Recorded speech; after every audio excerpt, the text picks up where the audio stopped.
NDA కూటమి దెబ్బకు 18,000 ఓట్లతో ఎన్డీఏ కూటమి అభ్యర్థిని ఇక్కడ గెలిపించుకోవడం జరిగింది. ఎప్పుడైతే ఆదోని నియోజకవర్గంలో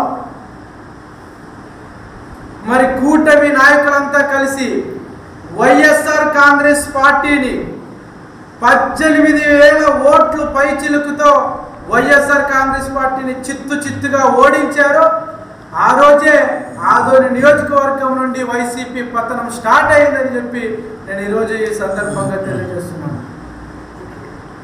ఈరోజు ప్రజలందరూ కూడా ఆలోచన చేయాల.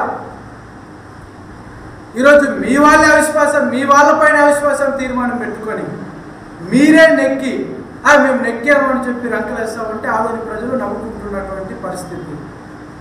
నేను ఈరోజు ఒక్కటే తెలియజేస్తా ఉన్నా,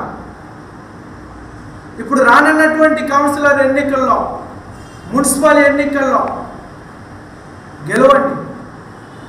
అప్పుడు మీరు నెగ్గామని చెప్పి సంబరాలు చేసుకోండి, బాణసంచ కాల్చండి. నేను ఈరోజు వైసీపీ నాయకులకి ఒక్కటే తెలియజేస్తున్నా, మొన్న వారు చేసినటువంటి హడావిడి కేవలం ప్రజల్ని మభ్యపెట్టడానికి మాత్రమే, కేవలం ప్రజల్ని నమ్మించడానికి మాత్రమే వారు ఆ రకంగా చేశారనడానికి నిదర్శనంగా ఈరోజు మేము భావిస్తూ ఉన్నాం. ఈరోజు ఆదోని వైసీపీ నాయకులకు ఈరోజు సూటిగా ప్రశ్నిస్తూ ఉన్నాం, ఇప్పుడు రానున్నటువంటి కౌన్సిలర్ల ఎన్నికల్లో గెలవండి. ఈరోజు కూటమి ప్రభుత్వం పైన ప్రజలు ఎంతో అద్భుతంగా స్పందన ఉంది. కూటమి ప్రభుత్వం పైన ప్రజలకి విశ్వాసం ఉంది.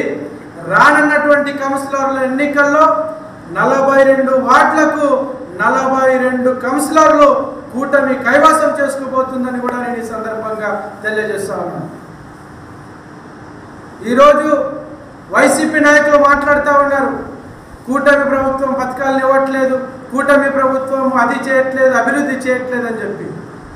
వెళ్ళండి గ్రామ స్థాయిలోకి, నియోజకవర్గంలోకి వెళ్ళండి, ఏ గడపకైనా వెళ్ళండి, ఎక్కడికి వెళ్ళినా మీకు ఒకటే సమాధానం చెప్తారు, అయ్యా జగన్మోహన్ రెడ్డి గారు ముఖ్యమంత్రిగా